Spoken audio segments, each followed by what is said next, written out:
Bismillahirrahmanirrahim. Assalamu alaikum wa rahmatullahi wa barakatuh. Bienvenue sur ma chaîne Apprendre le français avec Monsieur Sharaf. Alors, voici une vidéo très importante sur l'œuvre Le dernier jour d'un condamné, ou bien le roman à thèse Le dernier jour d'un condamné du célèbre écrivain français Victor Hugo. Alors, directement, on va attaquer les questions.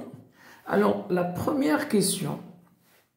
Qui est l'auteur de cet ouvrage? À quelle époque l'a-t-il écrit? Alors, l'auteur, c'est Victor Hugo. Et il avait écrit, voilà, d'accord, ce roman au 19e siècle.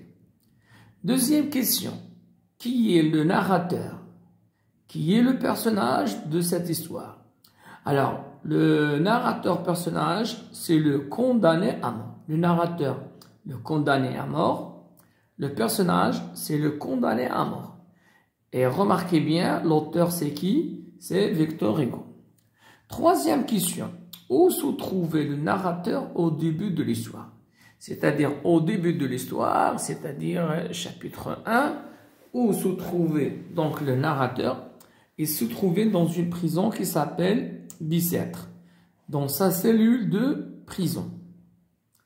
Quelles étaient les caractéristiques du cachot où il se trouvait?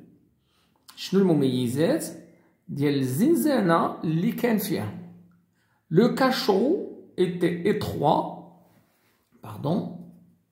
8 pieds carrés, obscur, pas d'aération, les dalles sont suantes et mouillées. Alors, le cachot كان ضيق, مظلم, ما فيش تهوية, و les dalles كانوا تيقطروا بالماء ومفزقين. Question numéro 5. Qu'apprit le narrateur sur son jugement? Alors, il a appris qu'il allait être condamné à mort au tribunal.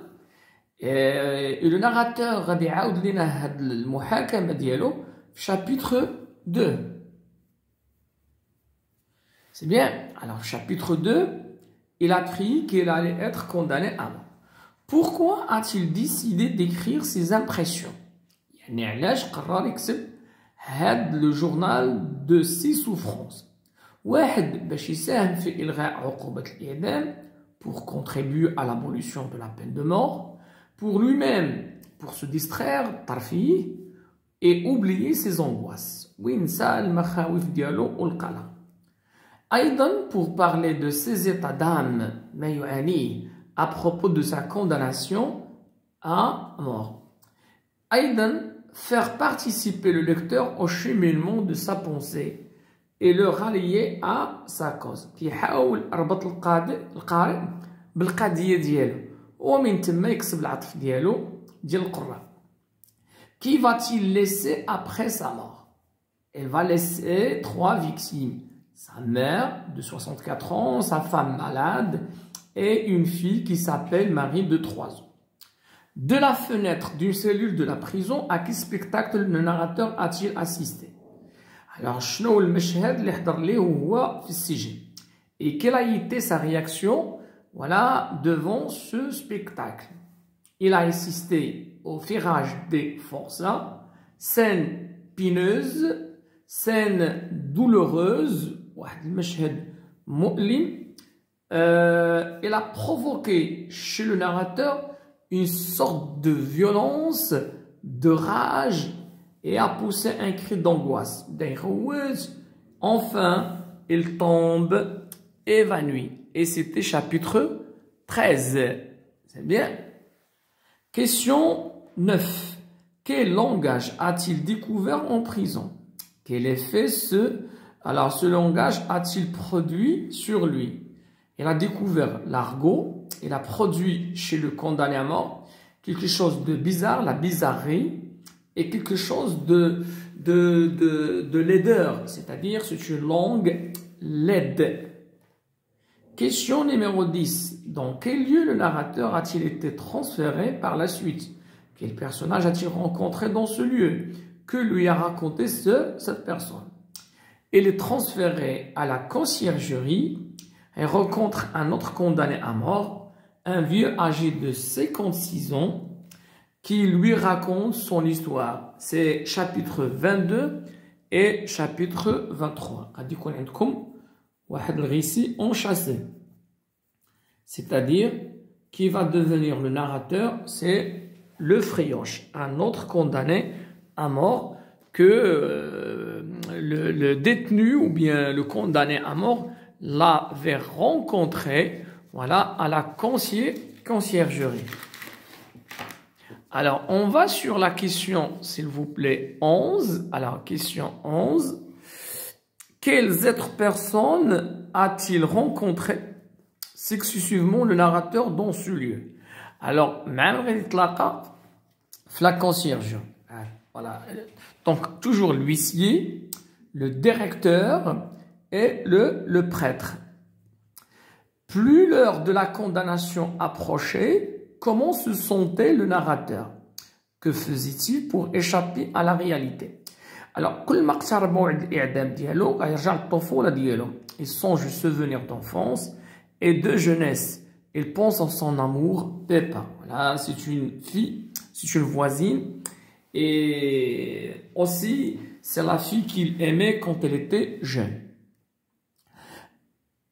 Quelle a été la réaction de la fille du narrateur lorsque celle-ci a revu son père? Alors, c'est chapitre 43. D'abord, Ma'arfatouch ne l'a pas reconnu.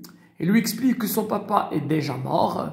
Alors, pour lui, c'était une exécution prématurée. À quel endroit et à quelle heure allait être appliquée la condamnation, ou bien l'exécution? La place de grève à 16 heures, c'est-à-dire à 4 heures. Quelle est d'après vous l'intention de l'auteur de ce récit?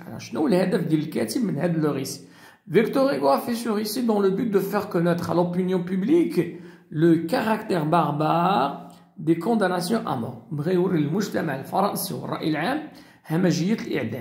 Et sous-entendu, il plaidoie, il y aura à faire pour l'abolition de la peine de mort, quel que soit, ou bien qui que soit le condamné, l'accusé. Ya imma muttaham mudnib ou bien innocent. C'est bien. Su'al stage. Sur quel thème pourriez-vous, avec un U, faire des recherches afin de compléter ou d'éclairer la compréhension de ce récit? Alors, je peux faire des recherches sur le roman à thèse, la peine de mort, l'histoire de la guillotine.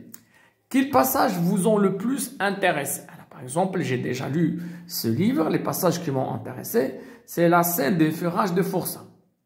Alors, où les prisonniers condamnés aux travaux forcés, alors ils subissent ce qu'on appelle le ferrement ou bien le ferrage. Également, la rencontre du narrateur avec sa petite fille. Voilà, extrait, je l'ai prise dans mes bras. La fille est étonnée. Vous me faites mal, monsieur. Est-ce que tu ne me connais point? Non, sa propre fille ne le reconnaît pas. As-tu un papa? Elle est morte. Il l'interrompt et lui demande s'il veut qu'il soit son papa. Non, mon papa était beaucoup plus beau. Bon, donc, pour le condamné, cette rencontre, c'était comme le couteau de la guillotine qui allait trancher sa tête. Alors, 18, j'ai de la compassion et du chagrin pour le condamné à mort. Il était tellement torturé, moralement et physiquement, que je suis devenu de son côté, sans que je m'en rende compte. C'est ainsi que s'achève cette vidéo. À la prochaine, Inch'Allah.